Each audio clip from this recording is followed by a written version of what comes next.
का कोई महत्व नहीं है। समझ पा रहे हैं आप? अविनाश त्यागी जी, राधे राधे। गुरुदेव आपके चरण कमलों में कोटि कोटि नमन। गुरुदेव भगवान, तीनों शरीर नाशवान हैं और आत्मा पर कोई बंधन नहीं है, तो हमें किसे माया से मुक्त करना है? अर्थात वास्तव में ये मैं है कौन जिसे मुझे माया से मुक्त कराना है? नाम जप करो, ब्रह्मचर्य से रहो, साधना परायण रहो, मल हटेगा, समझ में आ जाएगा। जैसे जल निर्मल हो और शांत हो, अचंचल हो, तो आप देख सकते हैं जल के नीचे क्या है।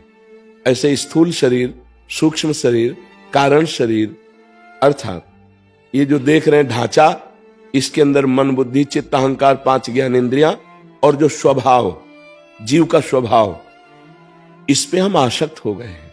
मैं बातें बनाना अलग की बात भैया, आप अपने को शरीर ही देख रहे हैं, आप अपने मन की मांग को अपनी मांग मान रहे हैं, आप इंद्रियों की चेष्टाओं को अपनी चेष्टाएं समझ रहे हैं, आप स्वभाव को अपना समझ रहे हैं। बहुत टेढ़ी खीर है इन तीनों शरीरों से हट जाना। इसीलिए तीनों शरीर सहित हम भगवान की शरण में होते हैं। हम जैसे हैं श्री भगवान के हैं। भगवान कह रहे सर्वधर्मान परित्यज्य मामेकम शरणम व्रज। तो अहम तो हम सर्व पापेभ्यो मोक्षयिष्यामि मा शुचा, मैं तुम्हें पवित्र करूंगा। और जहां पवित्र हुए तो मम दर्शन फल परम अनुपा, जीव पावनिज सहज स्वरूपा। निर्मल जल में, शांत जल में नीचे क्या दिखाई देता है, अपने स्वरूप का अनुभव हो जाएगा। नाम जप करो, संयम से रहो, दूसरों की सेवा करो, किसी भी तरह से किसी को कष्ट ना पहुंचने पावे, फिर कुछ ही दिन में देखो आपको कैसा अनुभव होता है।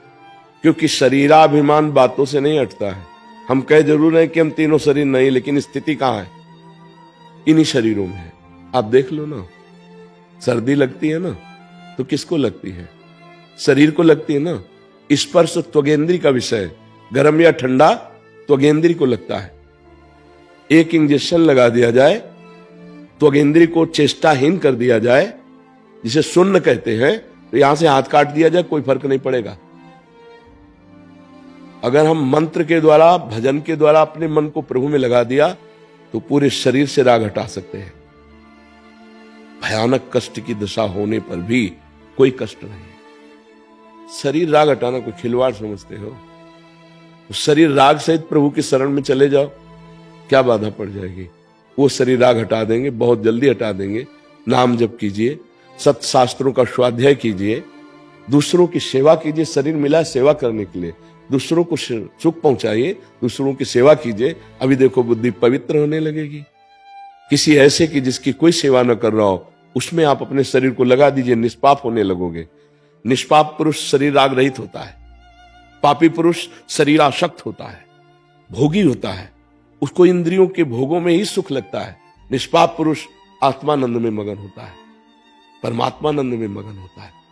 हमारा स्वरूप हमारे प्रभु का स्वरूप है, इतना भी अंतर नहीं, ध्यान रखना। पर इसमें फंसकर हमारी दुर्गति हो गई है, शरीर राग में।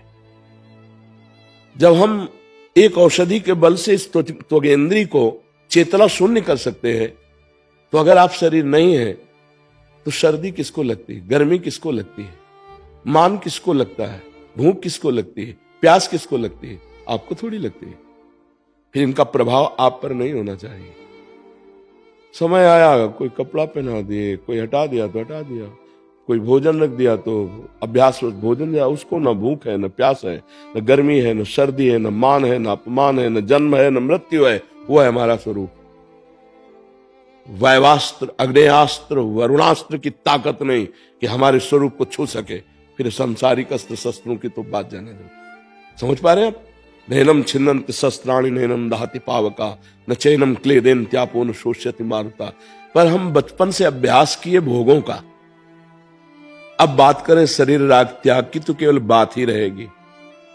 अब एक उपाय है, मामे वे प्रपद्यन्ते माया में ताम तरन्ति। भगवान की शरण में हो जाओ और उनका नाम जप करो, अच्छा आहार करो और अच्छा व्यवहार करो, बस धीरे धीरे ठीक हो जाएगा। वो कृपा कर दे तो कह रहे तेषाम हम समुद्धरता मृत्यु संसार सागरात, मैं उसे मृत्यु संसार सागर से पार कर देता हूं। यहां तैर के पार जाना बहुत कठिन है। बड़े बड़े मगरमच्छ लील जाएंगे, काम क्रोध लोभ मोह मद मत्सर।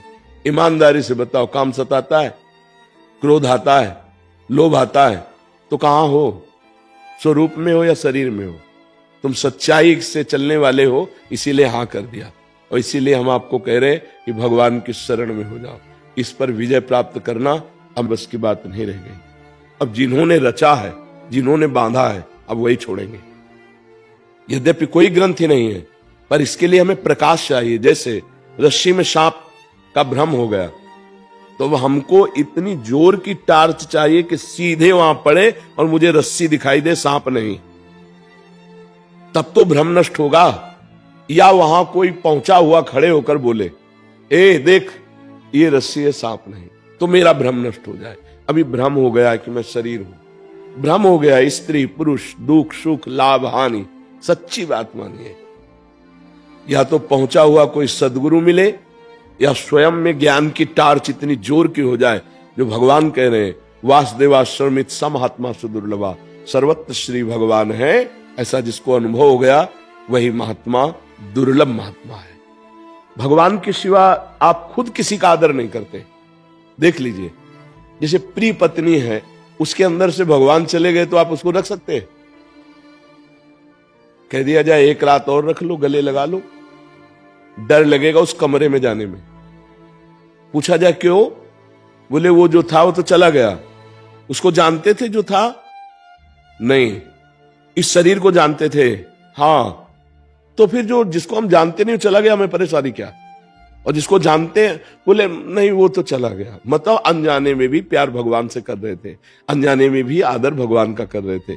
इसलिए भगवान का आश्रय लेकर नाम जप करो। केवल कोरी ज्ञान की बातों से माया को नहीं काटा जा सकता।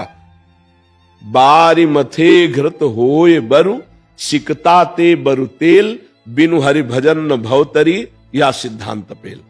पानी मथने से भले घी निकल आवे, बालू पेरने से भले तेल निकल आवे, असंभव।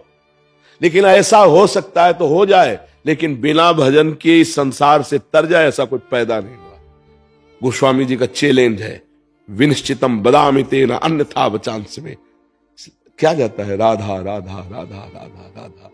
कोई नशा न करो, कोई गंदे आचरण न करो, नाम जप करो, दूसरों की सेवा, दूसरों में भगवान की भावना करके, माता पिता परिवार, खूब मेहनत करो, पैसा कमाओ, उनको सुख दो धर्म पूर्वक। अभी बुद्धि शुद्ध हो जाए।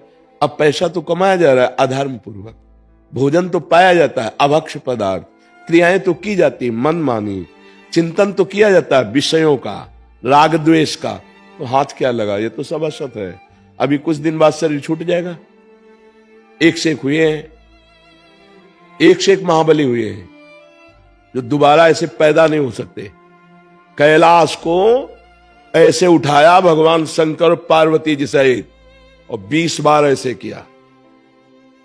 कैलाश पर्वत को रावण 20 बार ऐसे, मैं पार्वती शंकर जी गणों सहित पूरे कैलाश को उठा लिया, काट के फेंक दिया भगवान श्री राम ने उन भुजाओं को भी और खोपड़ी को, जब चरित्रहीन हो गया। अगर बल का प्रयोग सदुपयोग में हो, सत्कार्यों में हो, समाज सेवा के लिए हो, राष्ट्र के नाम के लिए हो, तो वो बल बल हो जाता है। नहीं तो उस बल का कोई महत्व नहीं। एक से एक महाबली हमारे भारत में, हमारे विश्व में हुए। हिरण्यकश्यप त्रिभुवनपति, आप विचार करके देखिए, महाबली एक से एक हुए हैं। हमें चाहिए कि हमें जितना बल मिला है उससे दूसरों को सुख दे, दूसरों के कर्तव्य का नाश ना करते हुए उनके कर्तव्य पालन में सहयोग करें और अपने कर्तव्य का पालन करें। ऐसा आज हमारी समाज बिगड़ती चली जा रही है। आप देख लो ना, आंख खोल के देखो ना। अगर आप वास्तविक आनंद और सुख लेना चाहते मानव देह का, तो दूसरों को सुख दो, दूसरों के कर्तव्य का पोषण करो और अपने कर्तव्य का पालन करते हुए नाम जप करो। देखो मंगल हो जाएगा, मंगल हो जाएगा। जी। अमोल पवार जी।